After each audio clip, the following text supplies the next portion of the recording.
दर्शकों, जेके update prime time में मैं प्रशांत भारद्वाज आपका स्वागत करता हूं। शनिवार को आतंकवादियों ने नॉर्थ कश्मीर के बारामूला जिले के सोपुर में जिस तरह से हमला किया है, उससे साफ हो गया है कि कश्मीर में एक्टिव मिलिटेंट अब गुरिल्ला युद्ध जैसी रणनीति अपनाकर सिक्योरिटी फोर्सेज को निशाना बनाने की कोशिश कर रहे हैं। आज हुए हमले में सोपुर में एक पुलिस पार्टी को आतंकवादियों ने निशाना बनाया।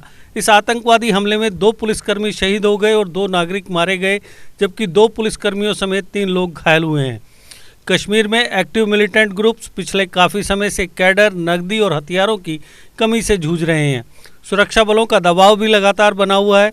इन हालात का मुकाबला करने के लिए मिलिटेंट ग्रुप्स जहां गुरिल्ला युद्ध जैसी रणनीति अपनाकर सुरक्षा बलों को निशाना बना रहे हैं, वहीं दूसरी तरफ आईडी विस्फोट की साजिशें रच रहे हैं। शुक्रवार को भी आतंकवादियों ने साउथ कश्मीर के शोपियां जिले के लीटर अगलार में पुलिस और सीआरपीएफ की ज्वाइंट नाका पार्टी पर हमला किया था।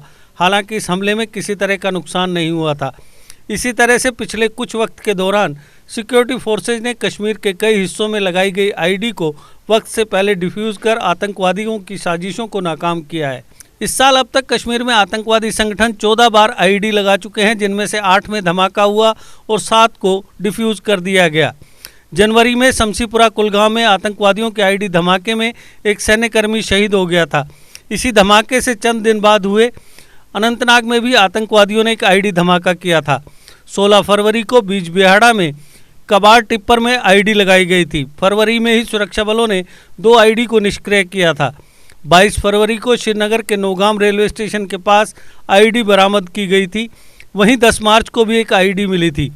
10 मार्च को पामपुर में पुलिस ने साहिल नजीर नामक एक स्टूडेंट को पकड़ा था, जो एक वाहन आईडी तैयार कर चुका था और हमले की तैयारी में था। उसके साथ कुछ और लोग भी पकड़े गए। इसी दौरान नालाबल पामपुर में मुसेब अहमद गोजी को आईडी और 25 किलो अमोनिया पाउडर समेत पकड़ा गया। वह म्यूनिसिपल कमेटी अवंतीपुरा में धमाका करने की फिराक में था। मई के पहले सप्ताह में श्रीनगर के बाहरी इलाके में एक आईडी मिली थी, जिसे डिफ्यूज किया गया। फिर 15 मई को भी दक्षिणी कश्मीर में भी आईडी बरामद की गई। 31 मई को पुलवामा के पंजग्रां और त्राल में 2 आईडी बरामद की गई। इससे एक दिन पहले शोपियां में एक आईडी में सुरक्षा बलों के पहुंचने से चंद मिनट पहले धमाका हुआ था। 5 अप्रैल को श्रीनगर के खानियार इलाके में एक टिफिन आईडी बरामद की गई थी। पिछले दिनों श्रीनगर के छानपुरा में पुलिस चौकी से सिर्फ 100 मीटर की दूरी पर आईडी बरामद की गई थी। हालांकि कश्मीर में एक्टिव आतंकवादियों द्वारा आईडी का इस्तेमाल कोई नई बात नहीं है।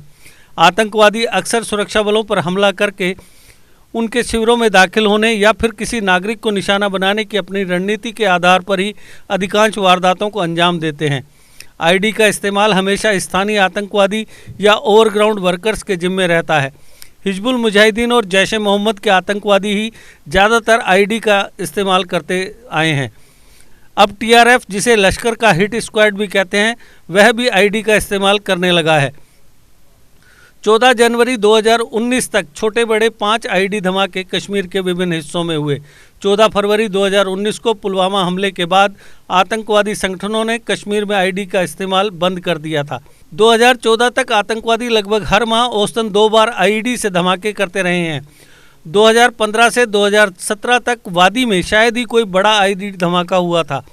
जनवरी 2018 में 3 साल बाद वादी में पहला आईडी धमाका हुआ था।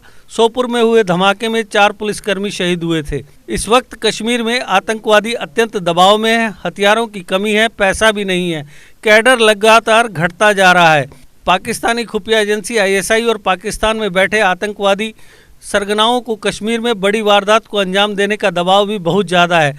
इसलिए आईडी उनके लिए एक आसान ऑप्शन है। सुरक्षा बलों ने आईडी धमाकों को नाकाम बनाने की एक रणनीति तो तैयार की है। नियंत्रण रेखा पर संघर्ष विराम समझौते पर पुनः सहमति और कश्मीर में अधिकांश आतंकवादी कमांडरों के मारे जाने से हताश पाकिस्तान जम्मू कश्मीर में शांति भंग करने के लिए आईडी धमाके जैसी नई साजिशें लगातार रच रहा है। पाकिस्तान की साजिशों का सबसे बड़ा मकसद है सुरक्षा बलों को ज़्यादा से ज़्यादा नुकसान पहुंचाते हुए आम लोगों में डर का माहौल पैदा करने की कोशिश करना। तो दर्शकों, आज के प्राइम टाइम में इतना ही। कल फिर किसी नए मुद्दे पर आपसे चर्चा करेंगे। तब तक दीजिए इजाजत। नमस्कार। जीके अपडेट रहे हमारे साथ। अगर आप ये वीडियो YouTube पर देख रहे हैं तो हमारे YouTube चैनल को सब्सक्राइब करें और बेल आइकन को क्लिक करें। अगर आप ये वीडियो Facebook पर देख रहे हैं तो हमारा Facebook पेज लाइक जरूर करें। For advertisement, please contact 705-109-1811.